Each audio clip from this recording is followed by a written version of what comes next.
Lep večer. Jaz bi se rad najprej zahvalil organizatorjem za to prijazno vabilo. Ni ravno preprosto govoriti po tako eminentnem govorniku, tudi skozi njegovo pričevansko držo. In sem vseeno hvaležen, da smem z vami deliti nekaj misli, ki bodo bolj skromne in ki bodo tudi mogoče nekoliko bolj poskušale iti k naslovu v tem smislu, da sem ga vzel kot izziv, na katerega bom poskušal dati nekaj svojih razmišljanj. Naslovno vprašanje med krizo zaupanja in krizo identitete postavlja besedico ali, ki se lahko bere v smislu izključevanja, disjunkcije ali, lahko pa jo beremo tudi v smislu povezanosti oziroma dopolnjevanja, dodatne določitve. V svojem prispevku želim predlagati drugo branje. Če je identiteta na poseben način povezana s pristnostjo, potem umanjkanje pristnosti in kriza identitete nujno prinaša s seboj upad in krizo zaupanja. Toda krščanska identiteta je na poseben način povezana z zaupanjem, ne zgolj v smislu, da si mora prizadevati, da bo vredna zaupanja strani drugih, temveč je zaupanje, v smislu zaupanja Bogu, njen konstitutivni moment, ki gradi njeno identiteto in ki je morda povezan tudi s vprašanjem njene krize.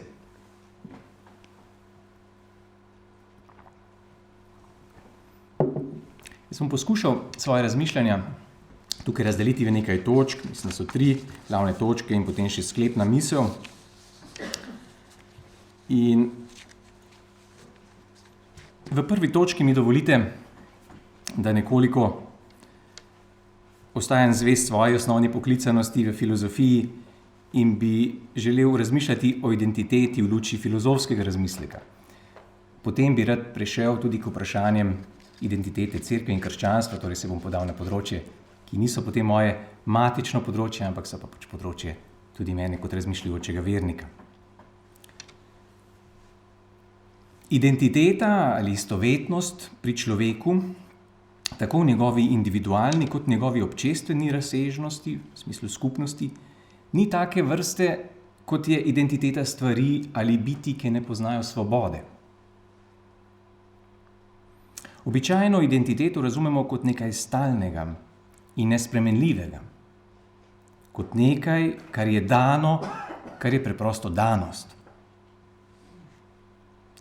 Pri človeku pa imamo opravka s svobodo, ki ga tako globoko določa, da je razumevanje tega, kdo on v resnici je, to, kar bi rekli njegova pristna identiteta, odvisno od njegovega svobodnega snovanja. To, kar vsak izmed nas je, kdo je on sam, je torej nekaj, kar je naša najbolj lastna naloga in ne vnaprejšnja danost. Nekaj, kar moramo šele zasnovati in določiti. Toda tudi določitev, ki pravzaprav pomeni odločitev, kdo sem oziroma kdo bom jaz sam, ni narejena enkrat za vselej, temveč jo je potrebno vedno znova obnavljati ali s Kierkegaardovim pojmom ponavljati. Tudi sam imam kar precejšno afiniteto do Kierkegaarda, tako da v tej točki tudi prihajam blizu mojemu sogovorniku. To ponavljajoče odločanje, ki se nahaja v vedno novih okoliščinah in pred novimi, dotlej nepoznanimi izzivi, se imenuje zvestoba. Seveda bi bilo napačno misliti, da je svoboda odločanja in določanja samega sebe nekaj, kar ni z ničemer pogojeno, kar je prosto lebdeča svoboda. Svoboda se dogaja v določenostih, v danostih, v katerih se že nahajamo. Te danosti nimajo zgolj negativnega pomena omejevanja, temveč imajo tudi pozitivni pomen omogočanja svobode. Če vzamemo naše telo nam postavlja naše meje, hkrati nam pa omogoča našo svobodo. Kaj bi s tem uvodnim razmislekom želel? Si zagotoviti, Predvsem to, ker običajno, ko govorimo o identiteti, mislimo to v slogu tega idem, enačenja, neke istosti, tako rekoč nespremenljivosti.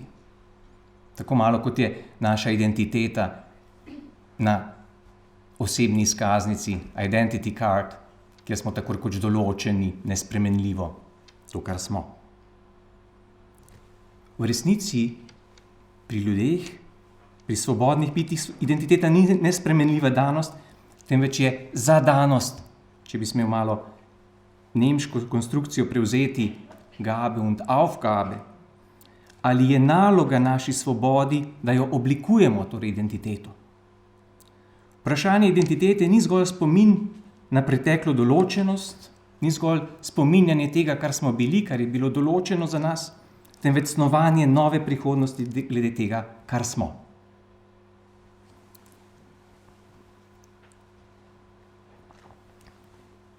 Dovolite, da malo s temi predhodnimi razmisleki zdaj grem k vprašanju identitete v odnosu do krščanstva in cerkve.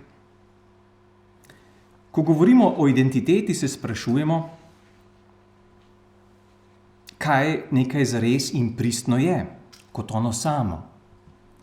In zato nujno trčimo na vprašanje, kaj je pristno krščanstvo in kaj je pristna identiteta cerkve. Ob tem se navadno soočamo z dvema težavama in okrog teh dveh težav bi želel danes zastaviti svoj razmislek. Prvo je statično razumevanje identitete. Identiteto se razume kot nespremenljivo danost in ne kot nalogo, ki je zaupana naši svobodi in ki prav zato nujno vključuje dinamično razsežnost. In druga stvar, ki se mi zdi, da je tudi vprašanje in problem, prevelika določenost identitete.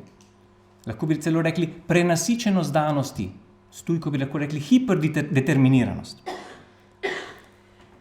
V zgodovinskem procesu lahko pride do kopičenja različnih praks in pojmovanj, ki vse zahtevajo svoje mesto pri določanju identitete. Zelo različne danosti. Toda s tem se lahko zapre polje svobode in duši identiteto. In ta pojav poznamo tudi na osebnem nivoju. Če nekdo ima že natančen plan, kaj naj bi mi postali, kako bomo pravzaprav uresničili samega sebe, in to lahko čutimo kot pravzaprav nekaj, kar nas duši. Naj se najprej posvetim prvi točki, statično razumevanje identitete. Drugi Vatikanski koncil si je prizadeval za premik v pogledu na krščanstvo in cerkev, ko je namesto statičnega razumevanja cerkve, ki je izhajalo iz scholastično-metafizičnih predpostavk, ki se cerkev razume kot popolna družba, razlagal cerkev v njenem romarskem značaju. Cerkev je Božje ljudstvo, ki je na poti. Lepo je, ker imamo tudi, bi rekel, zdaj razmišljanje o poti, ker je tudi vprašanje poti in usmeritve tista rdeča nit, ki se tukaj javlja v Nikodemovih večerih. Lahko bi rekli, da se glagol stati z vsemi svojimi speljankami, ki si prizadevajo za obstojnost in nespremenljivost, umakne glagolu hoditi, kjer smo na poti in kjer ni dokončne ustaritve. Ta vrnitev k dinamizmu hoje in poti ima najgloblje biblične korenine. Za razliko od grškega filozofskega iskanja obstojne in nespremenljive biti, je biblična tradicija v svojem temelju dogajanje, je godenje, če tako rečem, je zgodovina in zato tudi zgodba. Zgodovina ne v smislu preteklega. In če rečemo, da je zgodovinsko, ne mislim tukaj, da je nekaj, kar je vezano na preteklost, temveč je vezano na goditev, da se dogaja. Da se dogaja za razliko ideje, ki je lahko brezčasna in se ne dogaja. Nomadski značaj, ki določa Abrahama, in tudi jaz se bom malo skliceval na Abrahama, je bil že krasen uvod ravno s tem, ko Kierkegaard tako mojstrsko se postavi ravno tisti čas, kot je že bilo rečeno, ko Abraham hodi na goro, tam se te glavne stvari dogajajo, to je naša pot. In to ni bilo kratko. mislim, da je govora 3 dni celo, oziroma da je pravzaprav dolga pot. In zraven, kot bi rekel Kierkegaard, se nima s kom pogovarjati. Pa ne zato, da nima sogovornika, ker ne more nikomur izreči to, kar je samo njegova najbolj lastna naloga.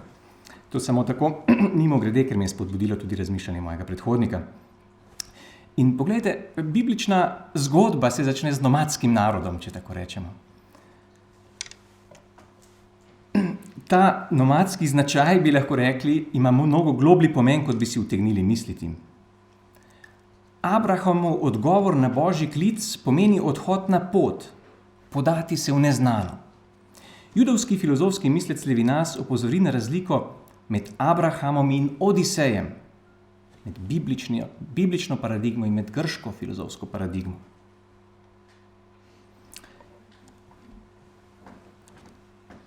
In to po njegovem predstavlja torej razliko med bibličnim in grškim mišljenjem. Odisej stremi po vrnitvi v rodni kraj, hoče tako rekoč priti nazaj, hoče potrditev svoje stalnosti, gre ven zato, da se vrne.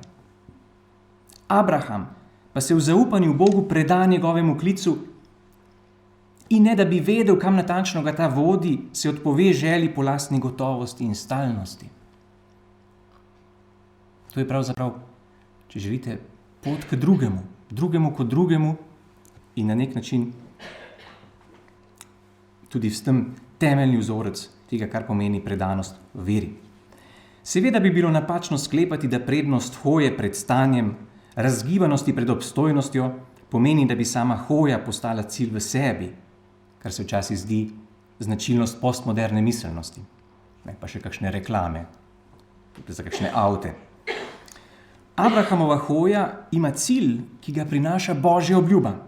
V tem se razodeva temeljna dinamika bibličnega razumevanja časa. Preteklost je vzpostavljena skozi Božji klic, ki pomeni vdor transcendence, vdor presežnosti. V tem klicu se rodi moja poklicanost, ki je obenem temelj moje identitete. Biblična identiteta je vedno povezana s poklicanostjo oziroma s poslanstvom. Toda pa ta poklicanost, ki ji odgovarjam, pri čemer se v odgovarjanju uresničuje moja svoboda, vedno v sebi nosi cilj in s tem odpira obzorje prihodnosti. V istem dejanju klica, ki ga doživi Abraham, je vzpostavljena tako preteklost, ki se je bo vedno spominjal, kot tudi njegova nova prihodnost, ki ga bo od zdaj vedno določala in klicala. Toda ta cilj ni nekaj, kar bi bilo pod nadzorom in v oblasti Abrahama, ni nekaj, kar bi sam postavil in obvladoval, temveč kar od njega zahteva predanost in zaupanje. Je klic drugega z veliko začetnico, ki z njim začenja zgodbo, ki odpira zgodovino, ki odpira dinamiko dogajanja, poti in hoje. V tem se razodeva tudi narava biblične identitete. To ni niti svoboda samoodločitve in samodoločitve, ki ne bi bila na nič vezana, pa tudi ne določitev, ki bi ukinila svobodo poklicanega. Gre za klic, ki odpira pot in ki od poklicanega zahteva nenehen razmislek o tem, kako naj svobodno oblikuje svoj odgovor, kako naj pristno odgovarja in v čem je resnična zvestoba izvornemu klicu. Določitev nadčasnega odgovora, ki bi poskušal enkrat za vselej postaviti, kdo natančno sem in kaj so moja določila, pomeni nepotrpežljivost na poti, pomeni nestrpnost. Ne zna živeti zaupanja in želi svoj cilj določiti, da bi s tem usvojil gotovost in moč.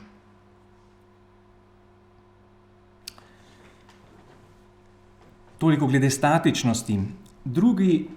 Druga točka pa je to, kar imenujem prevelika določenost identitete, ki je prav tako lahko nekaj, kar je občutno kot breme. Krščansko sporočilo se je v svojem zgodovinskem razvoju inkulturiralo v različne družbene kontekste in zasnovalo mnoštvo svojih izrazov, tako na teoretični ravni, to pomeni na ravni razumevanja, na ravni teologije, kot na praktični ravni, verske prakse v najširšem pomenu besede. Ker je krščanstvo po svojem bistvu zgodovinsko, utemeljujejo ga zgodovinski dogodki in ne brezčasni uvidi ali ideje, torej ne torej zgodovinsko v pozitivnem smislu dogajanja, je izročanje in prevzemanje tistega, kar je bilo za krščanstvo ključnega pomena.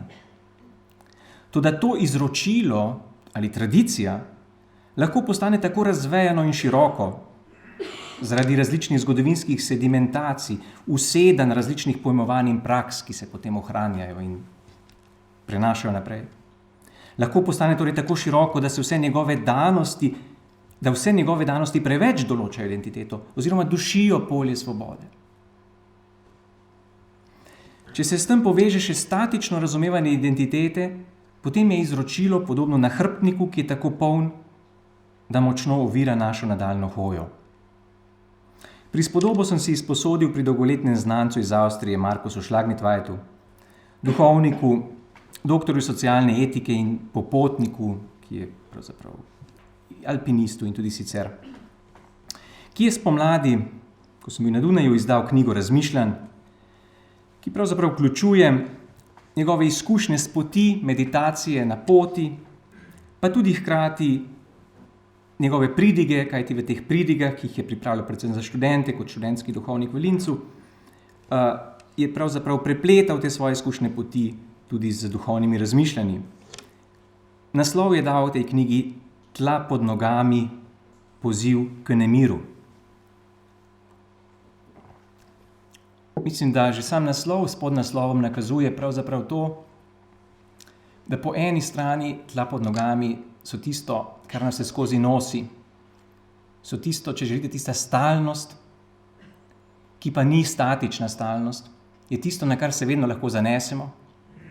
Po drugi strani pa to še ne pomeni obstanka in nasprotno prav zato poziva k nemiru, poziva k razgibanosti, poziva k hoji in tudi sam pravzaprav dostikrat deli kritiko te trdnosti, ki bolj pomeni okostenelost in nepripravljenost na hojo.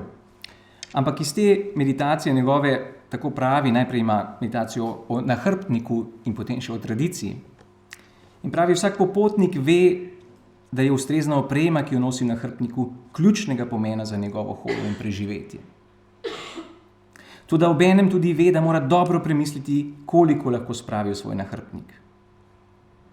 In avtor nekoliko kritično se naveže na vlogo tradicije v katoliški cerkvi, ki je postala podobna pretežkemu nahrbtniku. Ob tem spomni na evangeljski odlomek, ko Jezus razpošlje 72 učencev in jim naroči vse tisto, kar je bistveno za pot. Prinašajte mir, zdravite bolne, govorite ljudem, Božje kraljestvo se je približalo in ne nazadnje to velja tudi za danes. Ta preprostost poziva. In potem tudi nadaljuje, da se včasih zdi, da je v tej triadi Sveto pismo izročilo učiteljstvo, to, kar se vemo, skriptura, tradicijo, magisterium, kar je za katolištvo tako rekoč del identitete in upravičeno del identitete, da je včasih problem, da si to ne sledi pravi po prioritetah v tem vrstnem redu, kot naj bi bilo. Da bi pravzaprav prvi pomen imelo pismo, razodeta Božja beseda, potem tradicija in potem razlaganje in učiteljstvo. Na tej točki bi zaključil, kar se te tiče, torej od naprej so misli zopet v moje, torej so moje. Za nomadsko ljudstvo je bilo jasno, da so šotori primernejši od hiš. In če že tako vzamemo kot eno izmed refleksij, ravno o tem tudi bremenu preteklosti. Nam na misel lahko pridejo mnoge cerkve, zlasti podružnične, marsikateri župnik ve, kaj pomeni skrbeti za vse to. Pričemer tudi hkrati čutite, kako je to vse neka pozitivna vloga. Kako ne gre za to, da zdaj rečemo nekaj, kar je bilo, je vredno, da odrinemo. Ampak nekaj, kar je bilo, kljub vsem te strašno pozitivni vlogi, je lahko postane breme, trenutno breme za vzdrževanje, bi lahko rekli. In lahko bi rekli, podobno ne velja samo za materialno plat, temveč tudi za duhovno plat tistega, kar nam je izročeno. Prevelika določenost duši našo gibljivost in postavlja pod vprašaj našo nalogo oblikovanja identitete.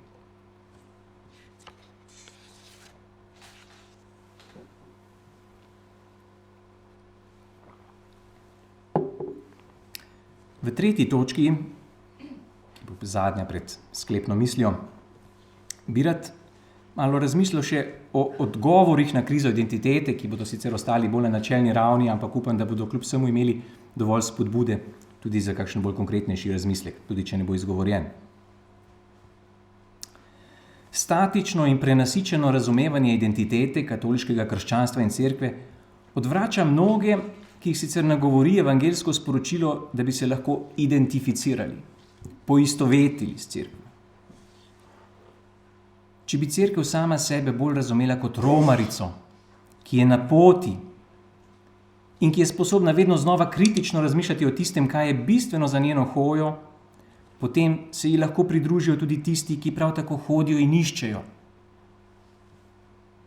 Iščoči, sprašujoči se človek, in danes je tega spraševanja ter iskanja izjemno veliko, se bo lahko pridružil tistim, ki so sposobni solidarnosti z njegovim iskanjem in ki sami sebe prav tako razumejo kot popotnike, ki nimajo v posesti zadnjih odgovorov, temveč ki imajo veliko zaupanje oziroma vero.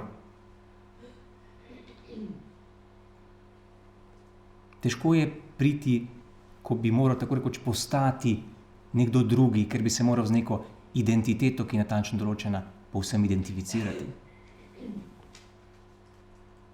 Tako da se mi zdi vprašanje nove evangelizacije primarno ne to, kako bomo zopet Kristusa prinesli drugim, ampak kako bomo najprej sebe evangelizirali in s tem mogoče napravili prostor, da bodo drugi sami pristopili potem do nas. Vera in prav v tem imeti zaupanje in vero, to, kar zaznamuje Abrahama, on nima odgovorov, on verjame, veruje. Tudi takrat, ko vse govori proti njegovemu razumu in proti razumskim sklepom in ko tako rekoč manjkajo vsi temelji in utemeljitve. Prav to je tisto, kar je pravzaprav ključno in kjer se mi zdi, da lahko pokaže smer. Vera je v svojem najglobljem temelju zaupanje. Nekateri bodo rekli, ja, seveda, vera je tudi marsikaj drugega, vera je seznam resnic, poznamo fides qua, fides que, vse drži. Ampak vera je najprej odnos in najprej je pravzaprav vstopiti v odnos, kjer, ko smo v odnosu z nekom, ni primarno, kaj si o njem mislite, če želite. Tako kot bi rekel Levinas, kadar smo v odnosu z nekom, če gledamo njegove oči, barvo njegovih oči, takrat nismo v pravem odnosu, ker smo tako rekoč ga že objektivirali. Pristni odnos je tisti takrat, ko presežem samega sebe, ko pravzaprav vzpostavim ta moment, ko razlastim sebe in ko na nek način vzpostavim ta moment zaupanja. Abraham je oče vere, ker ni gradil na lastnih utemeljitvah, na lastni moči, tudi ne na lastnih razlogih.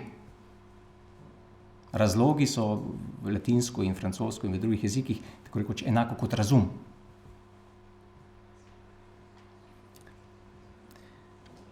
V smislu zaupanja je vera nasprotna gotovosti, kajti gotovost vedno pomeni samo potrjevanje tistega, ki jo ima. Nasprotno od gotovosti pa je zaupanje ali vera razsrediščenje samega sebe, kjer tisti drugi, kateremu zaupam, postaja prvi, stopa na prvo mesto. To razsrediščenje ali ta razlastitev, če jo smem tako imenovati, ki pa v resnici pomeni pot k tistemu, kar je meni najbolj lastno, kjer paradoksalno postajam najbolj jaz. Ampak ta razlastitev je skrivnost medsebojnega odnosa, medosebnega odnosa, je skrivnost ljubezni. Odgovoriti na klic, ki je začetek vere, mora biti nošen skozi takšno zaupanje. Nasprotno pa se v želji po gotovosti zrcali logika moči v smislu obvladovanja, ki ne vzdrži zaupanja, ki ne vzdrži negotovosti zaupanja, kajti, kot vemo, če smo v pristnem odnosu, drugega ne moremo obvladati in mu lahko samo zaupamo. Sploh ni možno drugega. Drugače odnos ukinemo. In torej ta logika moči ne vzdrži zaupanja in hoče prenesti središče nazaj v slogu, ne, vsi poznamo, zaupanje je dobro, kontrola je boljša. Ne. Mimogrede, ko govorimo o moči, ne mislim na tisto moč, ki jo pozna duhovno življenje, ko si prizadeva za obvladovanje egoizma, ki se prizadeva za moč zaupanja, ampak tisto moč pravzaprav, ki nam je tako znana iz našega vsakdanika. Najgloblji motiv, ki stoji za logike moči, je želja, da bi našo eksistencialno negotovost, ki zaznamuje življenje, ki zaznamuje vsako življenje, ki nas dela ljudi, obvladali in nadvladali. Moč želi stabilnost in trdnost, moč želi pozicije, položaje, ter se ne želi izpostavljati vedno novim izzivom hoje in sprememb. Takšna želja po moči v veliki meri zaznamuje moderni svet. S tehnično-industrijskim razvojem naj bi človek zavladal nad naravnim pogojenostim in dosegel premoč, moč nad njimi. Hkrati se volja do moči razodeva kot temeljno gibalo političnih in ekonomskih procesov. To je tudi zanimivo, ko imate tudi sicer imate zaupanje v ekonomskem svetu. Ne? Današnji problem, kriza je problem bonitetnih hiš. Kaj so bonitetne hiše? Tiste, ki merijo zaupanje, ki kvantificirajo, koliko se lahko zaupa dolžniku, da bo plačal. Tako da bi lahko tudi tukaj videli perverzijo zaupanja, ker je pravzaprav želja po tem, kako bom obvladal svojo prihodnost, kako bom maksimiziral dobiček in bom šel čim manjše tveganje s tem. To samo tako, mimo grede. In z razliko od te prevladujoče logike moči, ki mimo grede ni nekaj, na čemer bi morali moralizirati, ki jo vsi prepoznavamo tudi v sebi. Ampak prav zato bi morala cerkev biti pričevalka drugačnega mišljenja. Logike zaupanja, ki ne gradi na lastnih postavitvah, ki zaupa svoji prvotni poklicanosti in je sposobna verjeti v eshatološke obljube, čeprav so te iz vidika običajne logike nemogoče. Pričevanje za transcendenco je pričevanje za nemogoče. Nič manj kot to. Skušnjava gotovosti in moči, ki je notranje povezana s statično miselnostjo, poleg materialne ravni zadeva tudi raven duha. Tudi tu nastopi skušnjava, da bi enkrat za vselej odgovorili in oblikovali dokončne in nespremenljive odgovore, ki zaustavijo vsako nadaljnjo spraševanje. Toda prevelik nabor takšnih teoloških resnic, od katerih mnoge nosijo pečat svojega specifičnega zgodovinskega konteksta, lahko prej zakriva, kot pa odkriva pristno identiteto cerkve. Cerkve, ki je na poti, ki je tudi to, kar še more postati, ki ima odprto prihodnost in ki, če malo parafraziramo Pavla, tako kot celotno stvarstvo, hrepeni po razodetju Božjih sinov. Kot nekaj, kar še ni dokončano, kot nekaj, kar še prihaja. Biti na način upanja in zaupanja, kar je temeljna drža bibličnega človeka, je v protislovju s težnjo, da bi posedovali dokončno gotovost. Pa naj bo to še tako velika skušnjava in želja, da bi umirili, da bi obvladovali in da bi eventualno tudi, bi rekel, si še Boga vzeli kot zadnjega garanta te naše gotovosti, da bi potem bili še bolj kredibilni v prepričevanju. Zato mi dovolite samo še kratek sklep. Za zaključek bi lahko rekli nekoliko provokativno, da je sedanja kriza zaupanja v cerkev, ki jo potrjujejo sociološke raziskave, čeprav je treba to, Nemci bi rekli mit Vorsicht zu genießen, malo za zadržki vse skupaj sprejemati, ampak je dejansko tudi kriza zaupanja odraz krize njenega zaupanja. Namreč zaupanja v izvornem bibličnem smislu, ki je drugo ime za vero. To je zaupanje, ki ga ima Abraham, ki s tem, ko je upal proti upanju, pričuje za nemogoče, pričuje za transcendenco.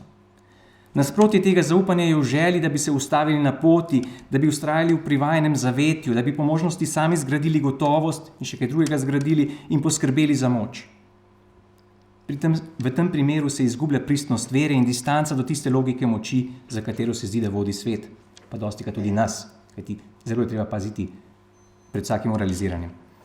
Toda iskanje pristne vere in pristne identitete je lahko samo občestveno dejanje, in zato bi morala cerkev kot skupnost verujočih vzpostaviti notranji dialog, ki bi omogočal skupno iskanje tistega, kar je njena izvorna poklicanost, pristna identiteta in kar otežuje, čeprav je bilo morda nekoč vredno in pomembno njeno nadaljnjo hojo. Toda tudi ta dialog je stvar zaupanja.